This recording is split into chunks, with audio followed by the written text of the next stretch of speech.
मैं लखनऊ को, उत्तर प्रदेश को, पूरे देश को इस आधुनिक प्रेरणा स्थली की बधाई देता हूं।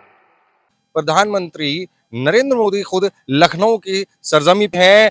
राष्ट्र प्रेरणा स्थल का बड़े पैमाने पे उद्घाटन है। हमारे कैमरामैन वो भी दिखाएंगे, हमारे साथ बने रहिए। भारत के पूर्व प्रधानमंत्री व भारत रत्न स्वर्गीय श्री अटल बिहारी वाजपेयी की जयंती पर प्रधानमंत्री नरेंद्र मोदी ने प्रदेश की राजधानी लखनऊ में बने राष्ट्र प्रेरणा स्थल का भव्य उद्घाटन किया।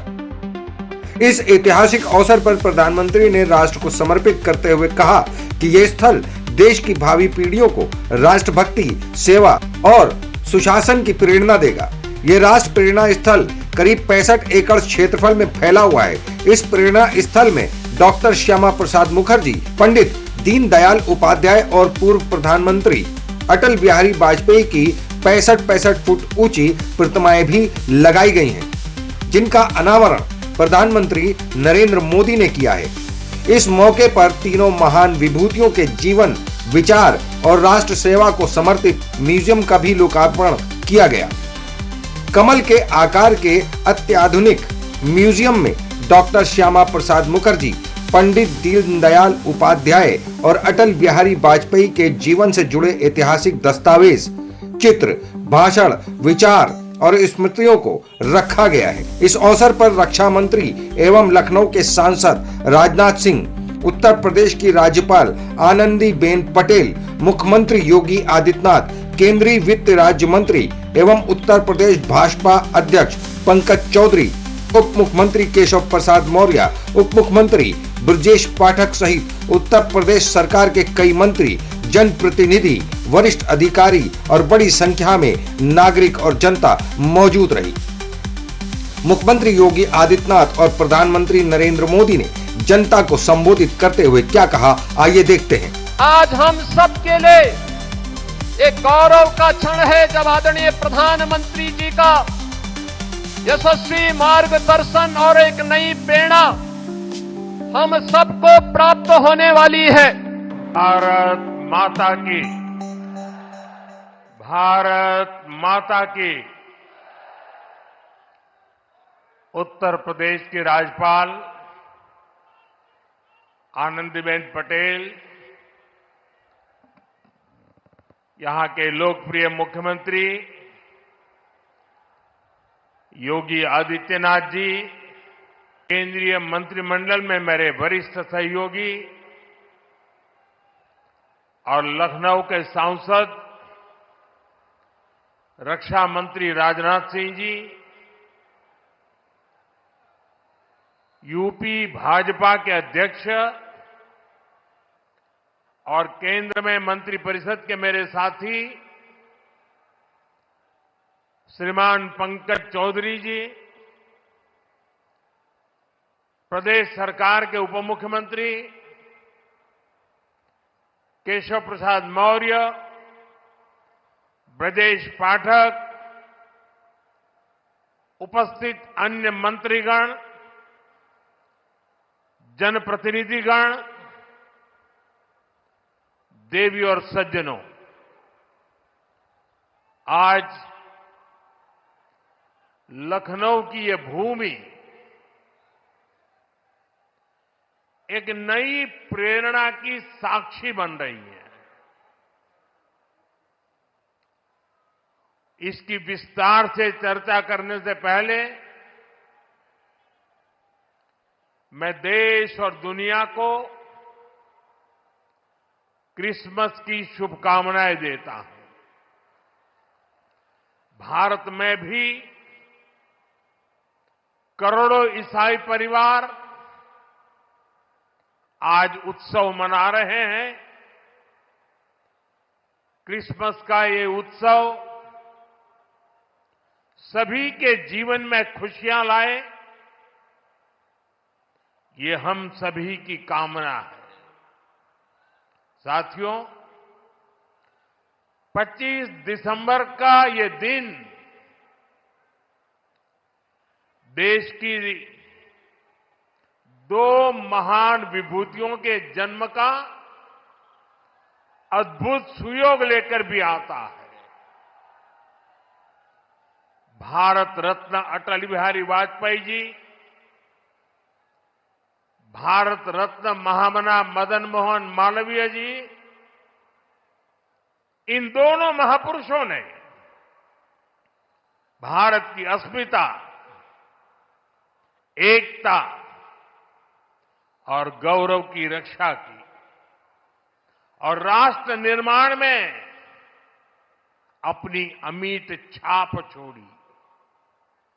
साथियों, आज 25 दिसंबर को ही महाराजा बिजली पासी जी की भी जन्म जयंती है।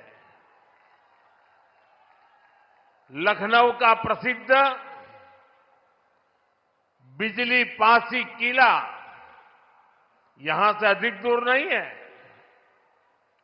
महाराजा बिजली पासी ने वीरता, सुशासन और समावेश की जो विरासत छोड़ी, उसको हमारे पासी समाज ने गौरव के साथ आगे बढ़ाया है।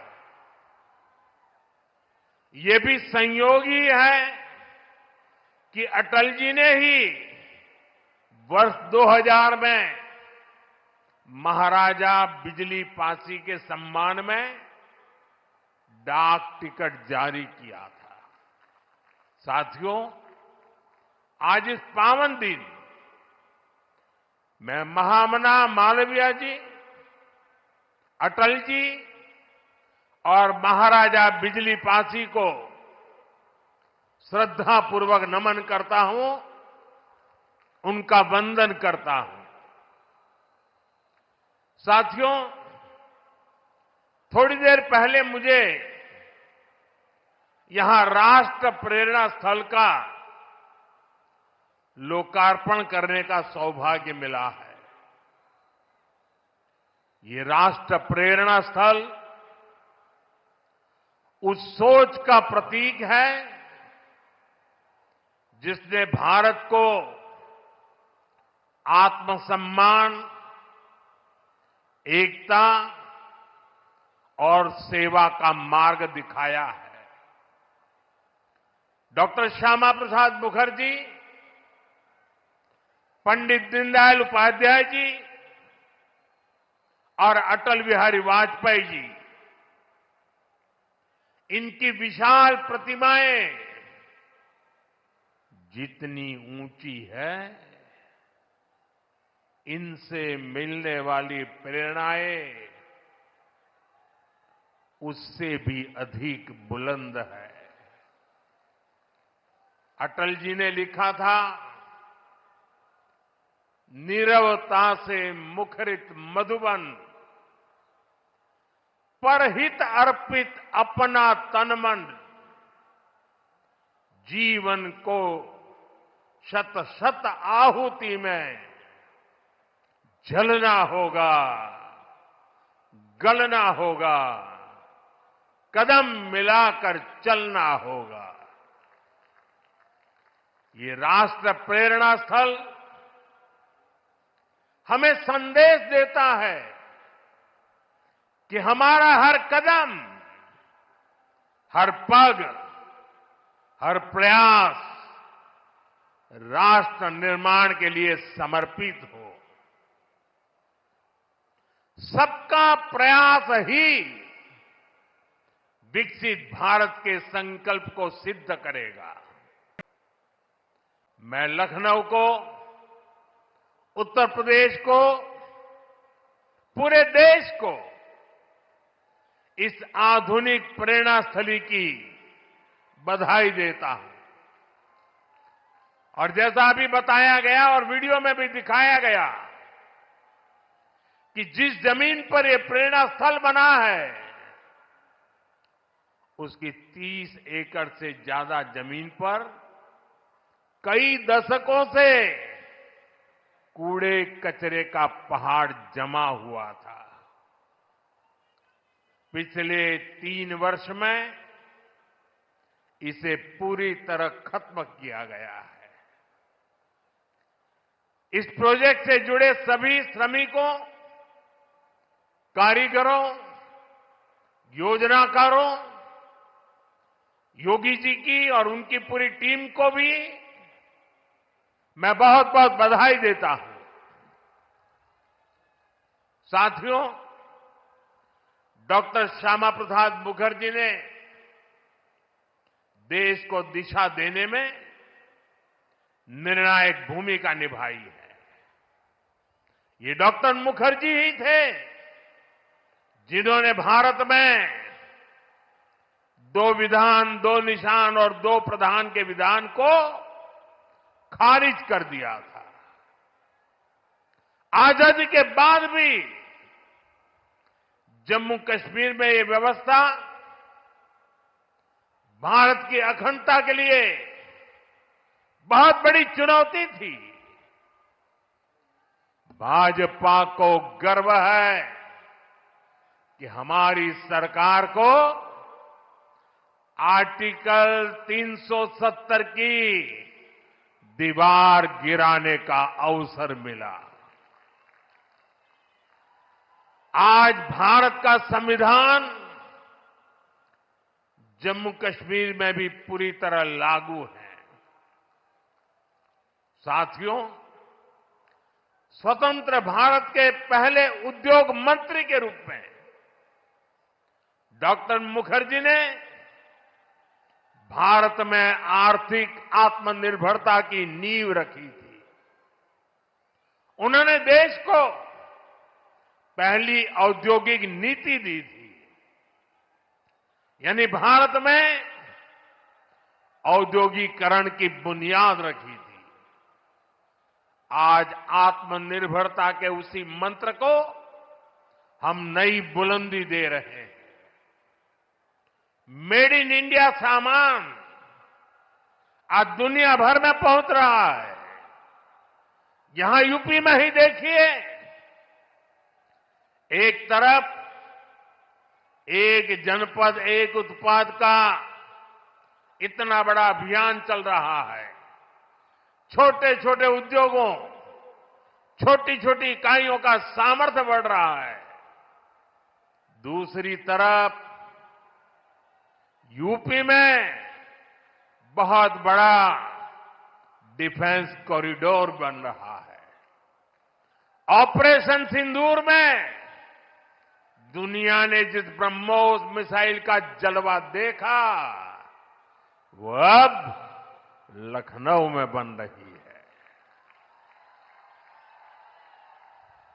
वो दिन दूर नहीं जब यूपी का डिफेंस कॉरिडोर दुनिया भर में डिफेंस मैन्युफैक्चरिंग के लिए जाना जाएगा। साथियों, दशकों पहले पंडित दीनदयाल उपाध्याय जी ने अंत्योदय का एक सपना देखा था। वे मानते थे कि भारत की प्रगति का पैमाना अंतिम पंक्ति में खड़े अंतिम व्यक्ति के चेहरे की मुस्कान से मापा जाएगा। दीनदयाल जी ने एकात्म मानववाद का दर्शन भी दिया, जहां शरीर, मन, बुद्धि और आत्मा सबका विकास हो। दीनदयाल जी के सपने को मोदी ने अपना संकल्प बनाया है। हमने अंत्योदय को सैचुरेशन यानी संतुष्टिकरण का नया विस्तार दिया है। सैचुरेशन यानी हर जरूरतमंद, हर लाभार्थी को सरकार की कल्याणकारी योजनाओं के दायरे में लाने का प्रयास। जब सैचुरेशन की भावना होती है तो भेदभाव नहीं होता, और यही तो सुशासन है, यही सच्चा सामाजिक न्याय है, यही सच्चा सेकुलरिज्म है। आज जब देश के करोड़ों नागरिकों को बिना भेदभाव पहली बार पक्का घर, शौचालय, नल से जल, बिजली और गैस कनेक्शन मिल रहा है, करोड़ों लोगों को पहली बार मुफ्त अनाज और मुफ्त इलाज मिल रहा है, पंक्ति में खड़े अंतिम व्यक्ति तक पहुंचने का प्रयास हो रहा है, तो पंडित दीनदयाल जी के विजन के साथ न्याय हो रहा है।